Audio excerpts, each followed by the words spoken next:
નમસ્કાર, હું છું હિના અને આપ જોઈ રહ્યા છો ઇન્ડિયા ન્યૂઝ ગુજરાતનું ખાસ બુલેટિન આપણું સુરત. સમાચારની શરૂઆત કરતા પહેલા એક નજર કરીશું આજની હેડલાઇન્સ પર.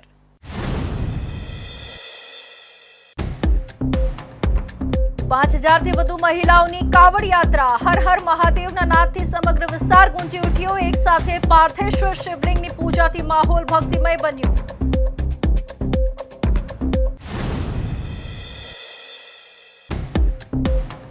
વહુની દારૂ પાર્ટીથી કંટાળી સસરાએ જ રેડ પડાવી.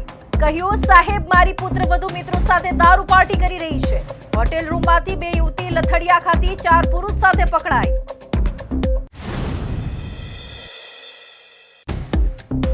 બીજેપી કોર્પોરેટરનું નિવેદન. કાપડ દલાલની હત્યા કરનારને પોલીસ છાતીમાં ગોળી મારે. રિકન્સ્ટ્રક્શનમાં આરોપીઓ વાંકા વળીને ચાલ્યા. પોલીસે પેન્ટ પકડવું પડ્યું.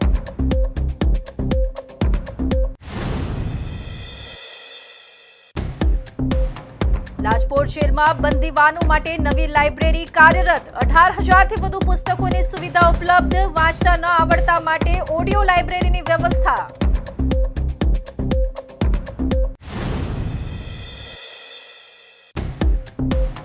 અને સચિનમાં ડિલિવરી ડ્રાઈવર પાસેથી વસૂલીની માંગ. પાંડેસરામાં ડ્રાઈવર પાસેથી કારની ચાવીઓ ઝડપાઈ. ફરિયાદી સૂર્યપ્રતાપે પોલીસ કમિશનરને આપ્યું આવેદન.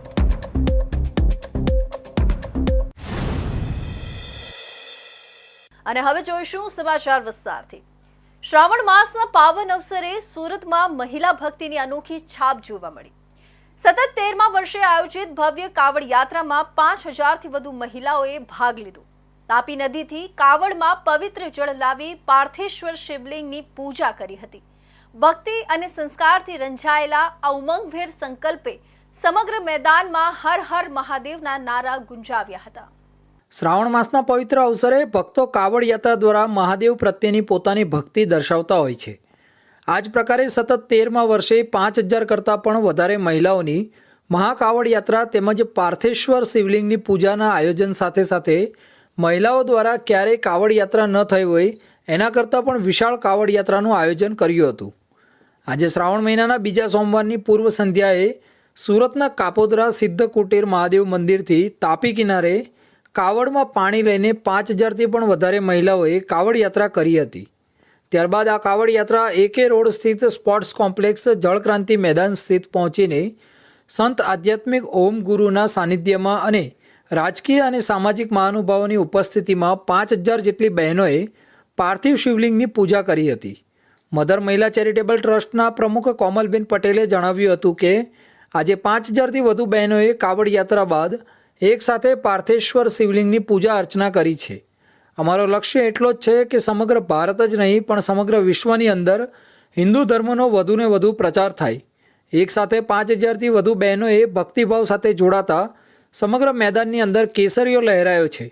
ત્યારે આજે સમગ્ર દેશની અંદર સનાતન ધર્મનો એક સંદેશ દેખાઈ રહ્યો છે. આ ધરતી ઉપર હિન્દુઓનો વાસ છે ત્યાં સુધી હર હર મહાદેવના નારા ગુંજતા રહેશે. પૂજાની સમાપ્તિ બાદ આ કાવડ યાત્રીઓનું સન્માન તેમજ ધાર્મિક, રાજકીય અને સામાજિક આગેવાનોનું સન્માન કરવામાં આવ્યું હતું. સ્વયંસેવકો દ્વારા રાષ્ટ્રની એકતાનું પ્રતીક એવા આપણા રાષ્ટ્રધ્વજનું સન્માન કરીને એકતાનો સંદેશો આપવામાં આવ્યો હતો. હર હર મહાદેવના ગુંજન સાથે કાવડ યાત્રામાં જોડાયેલી મહિલાઓએ ભક્તિભાવ, આસ્થા અને સંસ્કૃતિના સુંદર સમન્વયનો પરિચય આપ્યો. જળક્રાંતિ મેદાન ભક્તિમય વાતાવરણથી ગુંજી ઉઠ્યું હતું. ભારતની સનાતન પરંપરાના ઉત્કર્ષને ઉજાગર કરતા આ આયોજનને બહેનો દ્વારા અનોખું રૂપ આપવામાં આવ્યું. શું તમે ક્યારેય સાંભળ્યું છે કે કોઈ સસરા પોતાની વહુ અને તેના મિત્રોની દારૂ પાર્ટીથી એટલા કંટાળી જાય કે તે સીધો પોલીસને ફોન કરીને રેડ પડાવે? જી હા, સુરતમાં આવો જ એક ચોંકાવનારો કિસ્સો સામે આવ્યો છે, જ્યાં એક આર્ટિસ્ટ વહુની દારૂની મહેફિલની તેના જ સસરાએ પોલીસને જાણ કરી ઝડપાવી દીધી.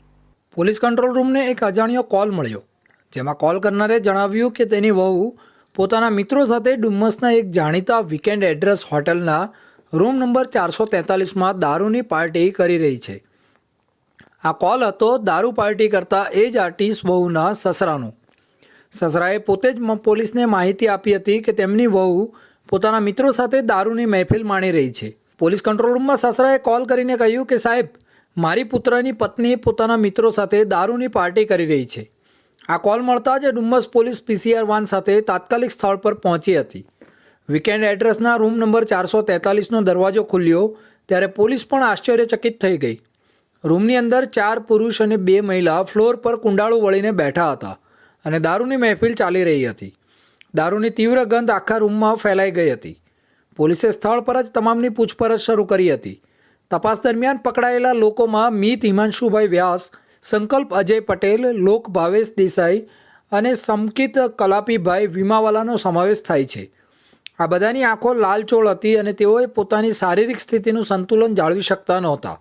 તેમના મોઢામાંથી દારૂની તીવ્ર વાસ આવતી હતી. જ્યારે તેમની પાસે દારૂ પીવાના પાસ પરમિટ માંગવામાં આવ્યા ત્યારે કોઈ પણ વ્યક્તિ પાસે મળ્યું નહીં.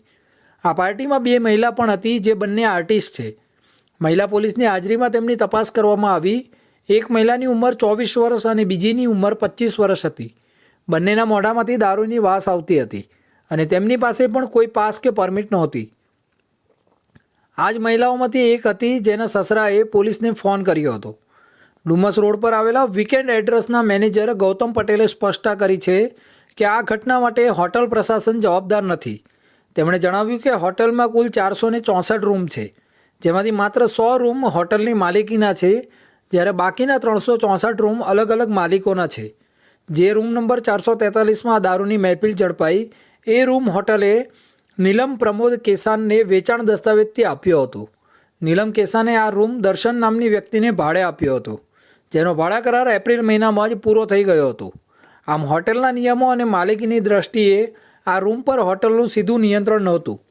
મેનેજર ગૌતમ પટેલે વધુમાં જણાવ્યું હતું કે આરોપીઓએ હોટલની માયગેટ નામની એપ્લિકેશનમાં ખોટા આઈડી અને પાસવર્ડ જનરેટ કર્યા હતા. તેમણે રૂમ નંબર 419 માટે રજિસ્ટ્રેશન કરાવ્યું હતું, પરંતુ રોકાયા રૂમ નંબર 443માં હતા. આ રીતે તેમણે હોટલના નિયમોનો ભંગ કરીને રૂમમાં પ્રવેશ કર્યો હતો.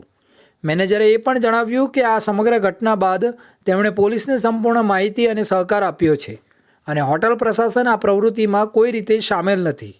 આ ઘટનાથી સ્પષ્ટ થાય છે કે આરોપીઓએ જાણી જોઈને હોટલના નિયમોનું ઉલ્લંઘન કરીને આ ગુનો આચર્યો હતો. 1 ઓગસ્ટની મોડી રાત્રે 12:30 વાગ્યાની આસપાસ લિંબાયત વિસ્તારમાં એક કાપડ દલાલની 3 હત્યારાએ ચપ્પુ વડે 80 સેકન્ડમાં 60થી વધુ ઘા ઝીકીને મોતને ઘાટ ઉતાર્યો હતો. 3 હત્યારા સીસીટીવીમાં કેદ થયા હતા અને પોલીસે 2 આરોપીને ઝડપી પાડ્યા હતા. આરોપીઓની પૂછપરછ દરમિયાન ઘટસ્ફોટ થયો છે કે અશફાક નામના યુવક સાથે મૃતકનો પહેલા ઝઘડો થયો હતો, જેની અદાવતમાં અશફાકે 3 મિત્રને કહેતા કાપડ દલાલને મોતને ઘાટ ઉતાર્યો હતો. જ્યારે આરોપીઓનું રિકન્સ્ટ્રક્શન કરવામાં આવી રહ્યું હતું એ દરમિયાન ભાજપના સ્થાનિક કોર્પોરેટર વિજય ચોમાલે ઘટનાને ગંભીર ગણાવી તમામ હત્યારાઓને પોલીસ છાતીમાં ગોળી મારી તાત્કાલિક એન્કાઉન્ટર કરી દે એવી માંગણી કરી છે. લિંબાયત વિસ્તારમાં મોડેલ ટાઉન પાસે ફાયર સ્ટેશન નજીક આવેલા વાટિકા ટાઉનશીપના ફ્લેટ નંબર 404માં રહેતો 43 વર્ષીય રાજસ્થાની યુવક આલોક જીદારામ અગરવાલ કાપડ દલાલીનો વ્યવસાય કરતો હતો. દરમિયાન મધ્યરાત્રિ બાદ 2:45 વાગ્યાના અરસામાં આલોક એપાર્ટમેન્ટની બહાર આવેલા ગોપાલ ગેરેજ પાસે બેઠો હતો. દરમિયાન અચાનક આવી ચડેલા 3 જેટલા અજાણ્યા શખ્સોએ આલોકને કંઈ સમજે તે પૂર્વે જ આડેધડ ચપ્પુના 60 જેટલા ઘા ઝીકીને ભાગી ગયા હતા. ત્યારે પોલીસે પકડાયેલા બંને આરોપીને સાથે રાખીને ઘટનાનું રિકન્સ્ટ્રક્શન કર્યું હતું. ત્યારે હાજર વેપારીઓએ આરોપીઓને કડકમાં કડક સજા થાય તેવી માંગ સાથે વિરોધ નોંધાવ્યો હતો. ભાજપના સ્થાનિક કોર્પોરેટર વિજય ચોમાલે દુઃખ વ્યક્ત કરતાં કહ્યું હતું કે જે પ્રકારની ઘટના થઈ છે તે ક્યારેય સાંખી નહીં લેવાય. મારી માંગ છે કે આ તમામ આરોપીઓને પોલીસે છાતીમાં ગોળી મારી દેવી જોઈએ. આરોપીઓના એન્કાઉન્ટર તાત્કાલિક કરી દેવા જોઈએ તેવી હું માંગણી કરું છું. ગણતરીના કલાકોમાં જ પોલીસે આરોપીને ઝડપી પાડ્યા છે અને એક મેસેજ આપી દીધો છે કે આ રીતે જે પણ કૃત્ય કરશે તેની ખેર નથી. આરોપીએ જાહેરમાં હત્યા કરી છે ત્યારે મોતની સજા સિવાય કોઈ સજા ન હોવી જોઈએ. બનાવના પગલે સ્થાનિક વિસ્તારમાં ભયનો માહોલ ઊભો થયો છે. લોહીથી લથપથ થયેલા આલોક અગરવાલને પરિવારે 108 દ્વારા સારવાર માટે સ્મીમેર હોસ્પિટલ ખાતે ખસેડ્યો હતો, જ્યાં ફરજ પરના તબીબે તેને મૃત જાહેર કર્યો હતો. બનાવની જાણ થતાં જ ઘટના સ્થળે પહોંચેલી લિંબાયત પોલીસને પ્રાથમિક તપાસમાં 3 હત્યારા સીસીટીવીમાં કેદ થયા હોવાનું સામે આવ્યું હતું. લિંબાયત પોલીસે મૃતકના મોટા ભાઈ અજયકુમાર અગરવાલની ફરિયાદ લઈ અજાણ્યા વિરુદ્ધ BNSની કલમ 103(1), 118(2) તથા GP એક્ટ 135 અંતર્ગત ગુનો નોંધી હત્યારાઓનું પગેરું શોધવાની તજવીજ હાથ ધરી હતી. લિંબાયત પોલીસે અલગ અલગ ટીમો બનાવીને હત્યાના આરોપીઓની શોધખોળ શરૂ કરી હતી. દરમિયાન સીસીટીવીના આધારે આઈડેન્ટિફાઈ થયેલા 2 આરોપીને ઝડપી પાડ્યા હતા. સુરત શહેરના લિંબાયત પોલીસ સ્ટેશન ખાતે ગઈકાલે 2 વાગ્યાના અરસામાં વહેલી સવારે એક બનાવ બન્યો હતો, જેમાં મર્ડરની ઘટના હતી. આ બનાવ અનુસંધાને પોલીસે તત્કાલ ત્યાંથી જે ઘટના બની હતી ત્યાંની વિગતો ચકાસવાની શરૂ કરી અને તરત જ જે ગણતરીના કલાકોમાં જે આરોપીઓ હતા એને આઈડેન્ટિફાઈ કરી અને એને પકડી પાડ્યા છે. આ આરોપીઓમાંથી એકનું નામ ભગવાન મંગલુ સ્વાઈન છે અને બીજાનું નામ છે દીપક કુમાર સરજુ પ્રસાદ સિંઘ. આ 2 આરોપીઓની પોલીસે ધરપકડ કરી છે. આ ઉપરાંત અન્ય 2 આરોપીઓ પણ આમાં સંડોવાયેલા છે. એમાંથી સ્થળ ઉપર મારનાર તરીકે અન્ય એક વ્યક્તિ અબરાર લસ્સી કરીને છે. પોલીસ હજી એને શોધી રહી છે. આ ઉપરાંત ચોથો વ્યક્તિ અશફાક કરીને છે. આમાં મૂળ જેનું કહી શકાય એ અશફાક છે કે અશફાકનો ઝઘડો જે મરણ જનાર છે એના સાથે થયો હતો અને એ ઝઘડા અનુસંધાને અશફાકના મિત્રો હતા. તો આ લોકોએ નક્કી કરેલ કે આને કઈ ને કઈ રીતના પાઠ ભણાવવો છે. એ પ્રકારની માનસિકતા સાથે એ લોકો આવ્યા હતા. ત્યાં જઈ અને એના સાથે આવી રીતના મારામારીનો બનાવ કરી અને એની હત્યા નિપજાવી હતી. આ બનાવ અનુસંધાને પોલીસે અન્ય જે 2 આરોપીઓ છે એની પણ ધરપકડની અત્યારે પ્રક્રિયા ચાલુ છે. હત્યાના વિરોધમાં મારવાડી સમાજના તેમજ અન્ય સમાજના લોકો પણ પર્વત પાટિયા વિસ્તારમાં રસ્તા ઉપર ઉતરી આવ્યા હતા. કાપડ દલાલ આલોકની જે રીતે હત્યા થઈ છે તે જોતાં સુરત શહેરમાં કાયદા વ્યવસ્થાને લઈને ખરેખર પ્રશ્ન ઊભો થઈ ગયો છે. મોટી સંખ્યામાં લોકો આજે રસ્તા ઉપર ઉતરીને આરોપીને ફાંસી આપવાની માંગણી કરી રહ્યા છે. આ પ્રકારના હત્યારાઓને ક્યારેય બક્ષી ન શકાય તે પ્રકારની માંગ શહેરભરમાં ઉઠી રહી છે. સુરતની લાજપોર જેલમાં હવે બંદીવાનો માટે પુસ્તકોથી ભરપૂર લાઇબ્રેરી કાર્યરત થઈ છે. લાજપોર જેલમાં અંદાજિત 18,000થી વધુ પુસ્તકો ધરાવતી નવી લાઇબ્રેરી શરૂ કરવામાં આવી છે. જેલમાં સજા ભોગવી રહેલા બંદીવાનો હવે ફુરસદના સમયમાં વિવિધ વિષયો પર આધારિત પુસ્તકો વાંચી શકે એ માટે આ પ્રયાસ કરાયો છે. સુરતના લાજપોર જેલમાં બંદીવાનોના વ્યક્તિત્વ વિકાસ અને મનોવૈજ્ઞાનિક પુનઃસ્થાપના માટે એક અનોખું પગલું ભરાયું છે. અહીં કાર્યરત લાઇબ્રેરીને નવા રૂપમાં વિકસાવવામાં આવી છે, જ્યાં અંદાજિત 18,000 જેટલા પુસ્તકો ઉપલબ્ધ કરાવવામાં આવ્યા છે. આ પુસ્તકાલય બંદીવાનોને અભ્યાસ અને આત્મમંથન માટે એક ઉત્તમ માધ્યમ પૂરું પાડે છે.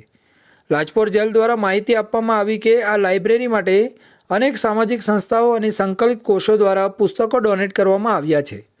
તેમાંથી અનેક પુસ્તકો ધાર્મિક આત્મવિશ્વાસ વધારતા, જીવન જીવવાની કળા શીખવતા, આત્મચિંતન માટે પ્રેરણાદાયક તેમજ વ્યવસાયિક શિક્ષણ આપતા છે. દર મહિને સરેરાશ 2200 જેટલા પુસ્તકો બંદીવાનોને ઇસ્યુ કરવામાં આવે છે. વિશેષ વાત એ છે કે જેઓ વાંચી શકતા નથી અથવા વાંચવાનું શીખવાનો રસ ધરાવે છે તેમના માટે ઓડિયો લાઇબ્રેરી ઉપલબ્ધ છે. આવા બંદીવાનોથી અંતર રાખ્યા વિના તેમની જરૂરિયાતને ધ્યાનમાં રાખીને ઓડિયો લાઇબ્રેરી પણ કાર્યરત કરવામાં આવી છે. આ ઓડિયો પુસ્તકાલયમાંથી તેઓએ કથાઓ, આત્મકથાઓ તથા પ્રેરણાદાયક પ્રવચનો સાંભળી શકે છે.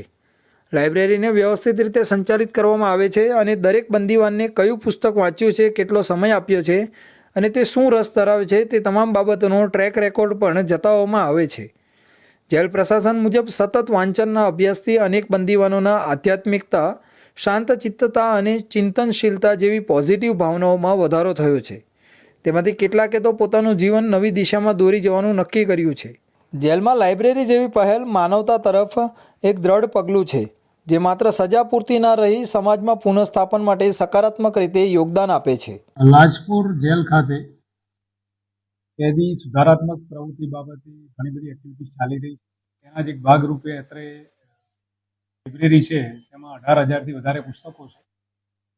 જે બંદીવાનો નવા આવતા હોય વત્તા જૂના જે બંદીવાનો છે એમને અમે સતત વિવિધ એક્ટિવિટીઝમાં પાર્ટિસિપેટ થવા માટે પ્રોત્સાહિત કરતા હોઈએ છીએ, જેમ કે યોગા, મેડિટેશન, સ્કૂલ, લાઇબ્રેરી આવી ઘણી બધી વ્યવસ્થાઓ છે. ભાગરૂપે લાઇબ્રેરીમાં બી વાંચન માટે અમે એમને પ્રોત્સાહિત કરીએ છીએ અને એમાં વાંચનનું પ્રમાણ વધે એ માટે અમે મહેનત કરીએ. અમારી પાસે 18,000થી વધારે પુસ્તકો છે અને 7 લેંગ્વેજમાં છે: ગુજરાતી, હિન્દી, ઇંગ્લિશ, આ ઉપરાંત બીજી પુસ્તકો અવેલેબલ છે. તમામ પુસ્તકોનો અમારી પાસે રેકોર્ડ હોય છે. કેદીઓ પણ કયા પ્રકારના પુસ્તકો વાંચે છે કયા પ્રકારનું વાંચન કરે છે એ પણ અમે ટ્રેક રેકોર્ડ રાખીએ. હું અત્યારે લાજપોર મધ્યસ્થ જેલમાં છું અને છેલ્લા 302ની અંદર છેલ્લા 14 વર્ષથી આજીવન કેદની સજા ભોગવી રહ્યો છું. મારા જીવનની અંદર આ પુસ્તકો વાંચવાથી ઘણું જ પરિવર્તન આવેલ છે અને આ પુસ્તકો લાઇબ્રેરીની અંદર જે આધ્યાત્મિક પુસ્તકો હોય, કોઈ ધાર્મિક કે જે બૌદ્ધ કથાઓ હોય, જૈન કથાઓ હોય કે રામાયણ હોય અથવા તો ભાગવદ્ ગીતા હોય, તો આવા અમે જે પુસ્તકો વાંચીએ છીએ, અમુક બીજા પણ પુસ્તકો વાંચીએ છીએ ઘણી સમય, તો પુસ્તકો વાંચવાથી અમને ઘણો મનની અંદર આનંદ થાય છે. લાજપોર જેલની લાઇબ્રેરીના નવા આયોજનથી કેદીઓમાં વિચારશૈલીમાં ધીરેજી અને પરિવર્તન જોવા મળ્યું છે. દર મહિને હજારો પુસ્તકો વાંચવા માટે ઇસ્યુ થાય છે અને વાંચન પર કડક ટ્રેકિંગ રાખવામાં આવે છે. વાંચવામાં અસમર્થ કેદીઓ માટે ઓડિયો લાઇબ્રેરી પણ ઉપલબ્ધ છે. જેલના વહીવટીતંત્રને આશા છે કે આ અભિગમથી કેદીઓના જીવનમાં સુધારો આવશે અને તેઓ સમાજમાં પુનઃસ્થાપિત થવા માટે તૈયાર થઈ શકશે. તો હવે સમય છે એક વિરામનો.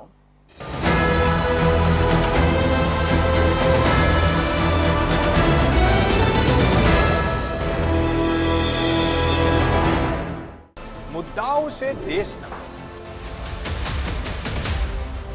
પેનલ પર થશે ચર્ચા, વાતમાં થશે સ્પષ્ટ સંવાદ.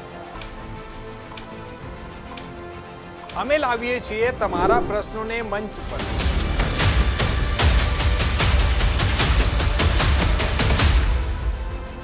કેમ કે સમસ્યા તમારી, લડત તમારી. જુઓ મારી સાથે ફક્ત इंडिया न्यूज गुजरात पर.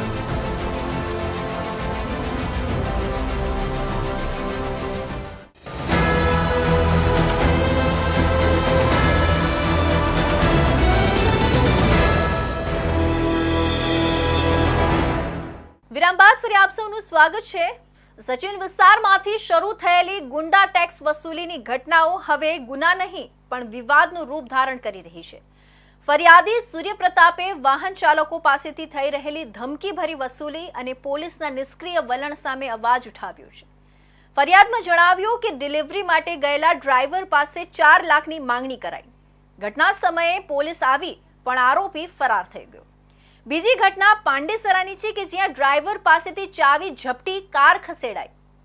ફરિયાદી દ્વારા બંને પોલીસ મથકોમાં લેખિત ફરિયાદ છતાં કાર્યવાહીની અપેક્ષા વ્યર્થ ગઈ છે. હાલ પોલીસ કમિશનરને આવેદન આપી કાર્યવાહી અને સુરક્ષા માંગવામાં આવી છે. સુરત શહેરના સચિન વિસ્તારમાંથી શરૂ થયેલી ગુંડા ટેક્સ વસૂલીની ઘટનાએ હવે મોટો વિવાદ ઉઠાવ્યો છે. ફરિયાદી સૂર્યપ્રતાપે આરોપ મૂક્યો છે કે વાહન ચાલકો પાસેથી ગુંડા ટેક્સ વસૂલી થતી હોવા છતાં સ્થાનિક પોલીસ કોઈપણ પ્રકારની કાર્યવાહી કરવા તૈયાર નથી. સૂર્યપ્રતાપે પોલીસ કમિશનરને સોંપેલા આવેદનપત્રમાં જણાવ્યું કે ખાનગી ગોડાઉનમાં માલ ડિલિવરી કરવા ગયેલા ડ્રાઈવર પાસેથી કેટલાક શખ્સોએ 4 લાખ રૂપિયાની વસૂલીની માંગ કરી હતી. આ જાણ થતાં જ ઘટના સ્થળે પોલીસ પહોંચી હતી, પરંતુ આરોપી સ્થળ પરથી ભાગી ગયો હતો. ત્યારબાદ સચિન પોલીસ સ્ટેશનમાં ફરિયાદ નોંધાવાઈ હતી, પરંતુ પોલીસ દ્વારા સંતોષકારક કાર્યવાહી કરવામાં આવી નહોતી. આ ઘટનાના થોડા દિવસો પછી 3 ઓગસ્ટે એ જ વાહન ઓપરેટર સાથેની બીજી ઘટના સામે આવી હતી. પાંડેસરા વિસ્તારમાં 4 શખ્સોએ એક કારના ડ્રાઈવર પાસેથી ચાવીઓ ઝપટીને તેની ડિલિવરી પ્રાઇવેટ લિમિટેડના ગોડાઉનમાં લઈ જવામાં આવી હતી. જોકે હાલમાં જ કાર પકડાઈ હોવાનો દાવો પણ ફરિયાદી तरफ કરવામાં આવ્યો છે. जी मेरे साथ घटना ऐसी हुई 2 तारीख को 3 आरोपी हैं जो गुंडा हफ्ते के लिए वसूली के लिए मेरी 3 गाड़ी वहाँ खरवासा गांव में डिलीवरी ऑफिस में वो लोग जमा कर लिए, अपने पास अपने कब्जे में रख लिए. गाड़ी की चाबी भी ले लिए, गाड़ी का फ्यूज निकाल दिया, ड्राइवरों को मार के भगा दिया वहाँ से. ड्राइवर इतने डर गए हैं कि ड्राइवर गाड़ी पे जाने के लिए तैयार नहीं है. फिर अब हम बताइए कैसे ड्राइवरों को भेजें, कैसे हम काम करेंगे. वो हफ्ता वसूली की मांग करें कि मुझे 2 लाख रुपये धीरज पाटिल मांग रहे हैं और 1-1 लाख रुपये बाकी 2 लोग मांग रहे हैं. बोल रहे हैं कि मुझे हफ्ता दोगे तो मैं गाड़ी चलाने दूंगा, नहीं तो नहीं चलाने दूंगा. मुझे मैंने 2 जगह फरियाद भी की है. कल भी मेरी एक गाड़ी खींच के लाए पांडेसरा से वो लोग. मैंने पांडेसरा पुलिस स्टेशन में भी फरियाद किया है. 2 तारीख को मैंने सचिन पुलिस स्टेशन में फरियाद किया है. वहाँ से मुझे कोई निकाल नहीं मिल रहा है. बोल रहे हैं कि कोई मारपीट नहीं हुई, कोई खून खराबा नहीं हुआ, तो हम FIR कैसे दर्ज करें. अब जो पैसा मांग रहे हैं वो लोग, अब पैसा दे के समाधान कर लो. तो हम बताइए 4 लाख कहाँ से लाएं. हम सरकार को भी टैक्स दे रहे हैं हर महीने गाड़ियों का. अब इनको गुंडा टैक्स कहाँ से दें हम. अगर ऐसा रहेगा तो हम नहीं कर पाएंगे. हम आज भी कमिश्नर कचहरी में हमने फरियाद की है. हम यहाँ आए हैं, हमें इसका समाधान चाहिए कि हमें काम करने दिया जाए. अगर अन्यथा हमको समाधान नहीं मिलेगा तो हम यहाँ पे लाके सारी गाड़ियाँ खड़ी कर देंगे. हम धंधा नहीं कर पाएंगे साहब. સૂર્યપ્રતાપે પાંડેસરા અને સચિન બંને પોલીસ સ્ટેશનોમાં લેખિત ફરિયાદ કર્યા હોવા છતાં બંને પોલીસ મથકોની કામગીરી પર અસંતોષ વ્યક્ત કર્યો છે. પોલીસ દ્વારા કોઈ ચોક્કસ પગલાં લેવામાં ન આવ્યા હોવાથી હવે ફરિયાદીએ પોલીસ કમિશનરને આવેદન આપીને સરકારને ટેક્સ ભર્યા બાદ ગુંડા ટેક્સ ભરવો ન પડે તેવા પ્રયાસ કરવા અપીલ કરી છે. તાત્કાલિક કાયદેસરની કાર્યવાહીની માંગ સાથે પોલીસ વિભાગની સામે ન્યાયની અપીલ કરવામાં આવી રહી છે. સુરત મહાનગરપાલિકાની શિક્ષણ સમિતિની સામાન્ય સભામાં શિક્ષણ સંબંધિત અનેક મુદ્દાઓ પર ચર્ચા થઈ. કુલ 7 કામ રજૂ થયા, જેમાંથી એક મહત્વપૂર્ણ કામ મંજૂર કરાયું, જ્યાં એક ખાનગી સંસ્થાને 6000 વિદ્યાર્થીઓને ભણાવવાની જવાબદારી સોંપવામાં આવી, જ્યારે અન્ય કામો અહેવાલરૂપ હતા. સભામાં શિક્ષકોની નિમણૂકનો મુદ્દો ચર્ચાસ્પદ રહ્યો, જેમાં ગુજરાતી માધ્યમમાં 171, અંગ્રેજી માધ્યમમાં 28 અને હિન્દી ઉર્દુ માધ્યમમાં પણ શિક્ષકોની ભરતી અંગે સભ્યો દ્વારા અનેક સવાલ ઉઠાવાયા. સુરત મહાનગરપાલિકાની શિક્ષણ સમિતિની સામાન્ય સભા અંતર્ગત આજે મહત્વપૂર્ણ ચર્ચા યોજાઈ હતી.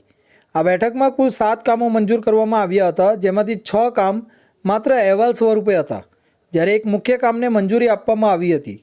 મંજૂર કરાયેલા કામ હેઠળ એક ખાનગી સંસ્થાને 6000 વિદ્યાર્થીઓને શિક્ષણ આપવાની જવાબદારી સોંપવામાં આવી છે. શૈક્ષણિક ધોરણે આ પગલું બાળકો માટે લાભદાયી ગણવામાં આવી રહ્યું છે. અન્ય કામો ગેજેટ હેઠળના ન હતા, છતાં સભા દરમિયાન સૌથી વધુ ચર્ચાસ્પદ વિષય શિક્ષકોની નિમણૂકનો રહ્યો. સભ્યો દ્વારા વિવિધ માધ્યમમાં ભરવામાં આવેલા શિક્ષકો અંગે સવાલ ઉઠાવવામાં આવ્યા. પ્રાપ્ત વિગતો મુજબ ગુજરાતી માધ્યમમાં 171, અંગ્રેજી માધ્યમમાં 28 તેમજ હિન્દી અને ઉર્દુ માધ્યમમાં પણ શિક્ષકોની નિમણૂક કરવામાં આવી છે. સભ્યો દ્વારા વિવિધ માધ્યમો વચ્ચે એજ્યુકેટર વિતરણ વિશે સ્પષ્ટતા માંગવામાં આવી હતી અને પારદર્શકતાની માંગ સાથે કેટલાકે વહીવટીતંત્રને જવાબદાર બનાવવાનો પ્રયાસ કર્યો હતો. આ બેઠકમાં સભ્યોએ શિક્ષણ ક્ષેત્રમાં વધુ કાર્યક્ષમતા લાવવા અને ભણતરનું સ્તર સુધારવા માટે આયોજનાત્મક નીતિઓની અંગે પણ ચર્ચા શરૂ કરવાની સૂચના આપી હતી. અંગ્રેજીમાં શિક્ષકો, તમને ખ્યાલ હોય તો આપણે 2 કેમ્પ કર્યા. એમાં વિદ્યા સહાયક તરીકે અંગ્રેજી મીડિયમના શિક્ષકોનો સમાવેશ કરવામાં આવ્યો છે. કેટલા શિક્ષકોની નિમણૂક રહી વિદ્યા સહાયક તરીકે એ ચોક્કસ આંકડો મારી પાસે નથી, પણ 18 થી 20 અંગ્રેજી મીડિયમમાં આવ્યા છે, 28 આવ્યા છે અંગ્રેજી મીડિયમમાં, હિન્દી મીડિયમમાં આવ્યા છે, ઉર્દુ મીડિયમમાં આવ્યા છે અને ગુજરાતી મીડિયમમાં પણ 171 જેટલા વિદ્યા સહાયકોની ભરતી કરી છે. આજે જે અત્યારે તમે બહાર જોઈ રહ્યા છો તો એ લોકોના પણ ડોક્યુમેન્ટ ચકાસણી કરીને એ લોકો આવતીકાલથી શાળામાં જાય એ પ્રમાણેની વ્યવસ્થા કરવામાં આવી. શિક્ષણ સમિતિની બેઠકમાં લેવામાં આવેલા નિર્ણયો આગામી દિવસોમાં શાળાઓના સંચાલન અને વિદ્યાર્થીઓના ભણતર પર સીધો અસર કરશે. ખાસ કરીને મોટા પાયે થયેલી શિક્ષકોની નિમણૂક પર હવે તમામની નજર રહેશે. હવે જોવાનું એ રહેશે કે નિર્ણયો કેટલા પારદર્શક રીતે અમલમાં મુકાય છે. ઓલપાડ તાલુકાના કરમલા ગામના સુંદરમ વિલા સોસાયટીના રહીશો દ્વારા સિદ્ધનાથ મહાદેવ મંદિર જતા પદયાત્રી માટે 4000 જેટલી લસ્સીના ગ્લાસ વિતરણ કરાયું અને આ અવિરત સેવા દર શ્રાવણ માસના દર રવિવારે અવિરત ચાલુ રાખીશું તેવું જણાવ્યું હતું. શ્રાવણ માસ એટલે ભગવાનની ભજન ભક્તિ કરવાનો મહિનો. 11 મહિનામાં આ શ્રાવણ માસ ભક્તિનું અનેરું મહત્ત્વ હોય છે અને શિવજીને રીઝવવા માટેના પ્રયત્નો કરતા હોય છે. ખાસ કરીને શિવાલયમાં ભક્તોની ભારે ભીડ જોવા મળતી હોય છે. છેલ્લા કેટલાક વર્ષોથી પવિત્ર શ્રાવણ માસ નિમિત્તે ઓલપાડ તાલુકાના કરમલા ગામે આવેલ સુંદરમ વિલામાં રહેતા મુકેશભાઈ મારવાડી અને તેના મિત્રો દ્વારા દર વર્ષની જેમ આ વર્ષે પણ પવિત્ર શ્રાવણ માસ નિમિત્તે હજારો સંખ્યામાં આવતા કાવડ તેમજ પદયાત્રીઓ માટે શ્રાવણના બીજા રવિવારે ભમ ભમ ભોલેનાથ નાદ સાથે 4000 લસ્સી ગ્લાસનું વિતરણ કરવામાં આવ્યું હતું. આ લસ્સી વિતરણમાં માતા, બહેનો, દીકરીઓ, યુવાનો અને કરમલા ગામના સુંદરમ વિલામાં રહેતા મુકેશભાઈ મારવાડી, તેમના પરિવારજનો, સોસાયટીના રહીશો અને કરમલા ગામના સામાજિક તેમજ માજી સરપંચ ઘનશ્યામ પટેલ સહિત આગેવાનોએ આ સેવા કાર્યમાં જોડાયા હતા અને આ સેવા અવિરત ચાલુ રાખવા માટેનો આશાવાદ પ્રગટ કર્યો હતો. આજ રોજ કરમલા ગામ સુંદરમ વિલા સોસાયટી તેમાં પ્રમુખ દર્શન જનરલ સ્ટોર મુકેશભાઈ મારવાડી તરફથી આશરે 2000 ગ્લાસ જેટલું લસ્સીનું વિતરણ આજ પવિત્ર શ્રાવણ માસ નિમિત્તે જે પદયાત્રીઓ સિદ્ધનાથ મહાદેવ જે ચાલતા જાય છે તેમને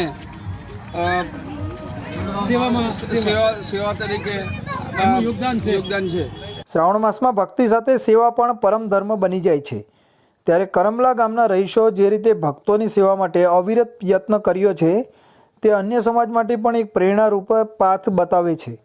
પમ પમ બોલેના નાદ સાથે વિનમ્રતાથી થતી આ સેવા સાચે જ શ્રાવણ માસના પવિત્ર તાત્પર્યને સાર્થક કરતી લાગે છે. સુરત રેન્જ પોલીસ તરફથી એક અનોખી પહેલ કરવામાં આવી છે, જેમાં 4 જિલ્લા સુરત, નવસારી, તાપી અને ડાંગના પોલીસ કર્મચારીઓના સંતાનો માટે સ્પર્ધાત્મક પરીક્ષાની તૈયારી માટે વિશેષ સેમિનાર યોજાયો હતો.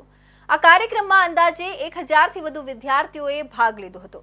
તેમને અમદાવાદના જાણીતા કોર્પોરેટ ટ્રેનર તુષાર પારેખ દ્વારા માર્ગદર્શન આપવામાં આવ્યું હતું. આ પ્રસંગે ઉચ્ચ પોલીસ અધિકારીઓ પણ હાજર રહ્યા હતા અને વિદ્યાર્થીઓને ભવિષ્યની તૈયારી માટે પ્રેરણાદાયક સંદેશો આપ્યા હતા.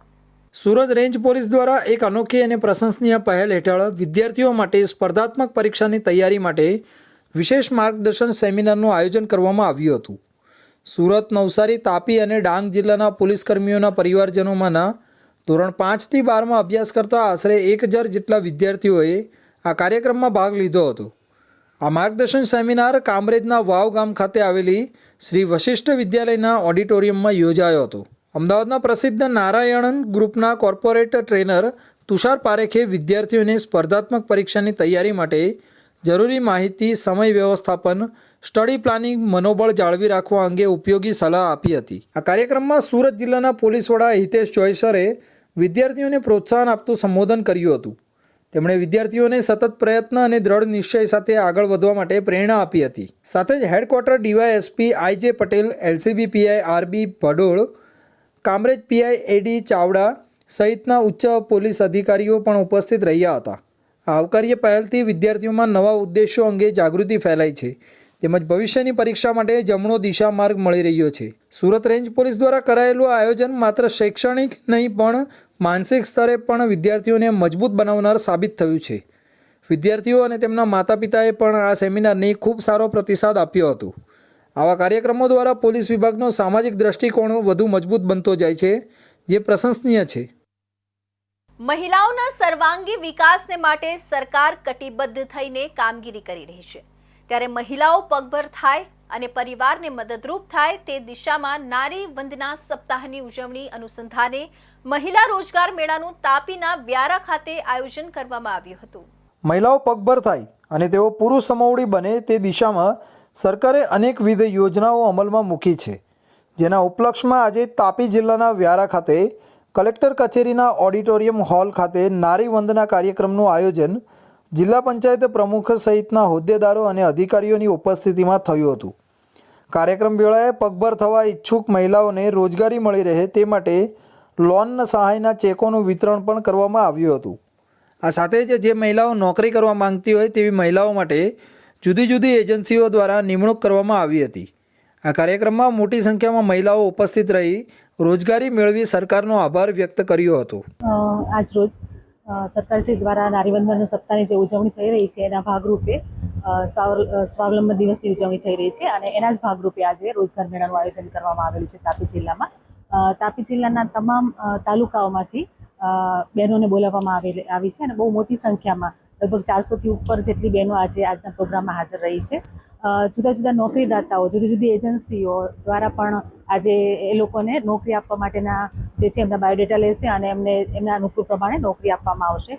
સાથે સાથે વ્યવસાયલક્ષી જે માર્ગદર્શન છે એ પણ આપવામાં આવ્યું છે. આરસીટી દ્વારા, લીડ બેંક મેનેજર દ્વારા, રોજગાર કચેરી દ્વારા જુદા જુદા વિભાગો સાથે સંકલન કરી અને બહેનોને પગભર થવા માટે આર્થિક વિકાસ એમનો કેવી રીતે થઈ શકે એના માટેની આજે માર્ગદર્શન પૂરું પાડવામાં આવેલું છે. આજરોજ તાપી જિલ્લાની અંદર નારીવંદના કાર્યક્રમ અને મહિલા રોજગાર મેળાની અંદર અમારા જિલ્લાના ઉપપ્રમુખ શ્રીમતી મધુબેન, કારોબારીના અધ્યક્ષ નીતિનભાઈ તેમજ મહિલા બાળ વિકાસ અધિકારી મળીને આજે મહિલા રોજગાર મેળા રાખવામાં આવેલો. એમાં રાજ્યના મહિલાઓની સર્વાંગી વિકાસ માટે રાજ્ય સરકાર એ મેળાઓ યોજીને મહિલાઓ બહેનો એમના પગ પર ઊભા રહે એ હેતુ લક્ષીને આજે રોજગાર મેળો જિલ્લા પંચાયત તાપીના સભાખંડમાં રાખવામાં આવ્યો. મને જે સ્વાવલંબન તરીકે જે મેં 2 લાખની લોન મળી છે તેમાં મને 35% એટલે 70,000ની સહાય મળી છે, જે હું અનાજ કરિયાણાની દુકાન માટે મેં લીધી છે અને તે પ્રમાણે હું ગુજરાન ચલાવું છું. મહિલાઓને આત્મનિર્ભર બનાવવા સરકારી પ્રયાસો આજે તાપી જિલ્લાના વ્યારામાં સાકાર બન્યા. રોજગારી અને લોન સહાયથી સંબંધિત આયોજનો અને મહિલાઓની મોટી સંખ્યામાં હાજરી એ સાબિત કરે છે કે સમાજમાં સ્ત્રીઓ પણ હવે હિંમતથી આગળ વધવા માટે તૈયાર છે. આવા કાર્યક્રમો દ્વારા જ્યારે સરકાર અને સમાજ એકસાથે કાર્ય કરે છે ત્યારે નારી શક્તિ માટે એક નવો અધ્યાય શરૂ થાય છે. તો આ હતા ઇન્ડિયા ન્યૂઝ ગુજરાતના ખાસ બુલેટિન, આપણું સુરતના મહત્વના સમાચાર. નવા સમાચાર સાથે ફરી મળીશું. ત્યાં સુધી જોતા રહેજો ઇન્ડિયા ન્યૂઝ ગુજરાત.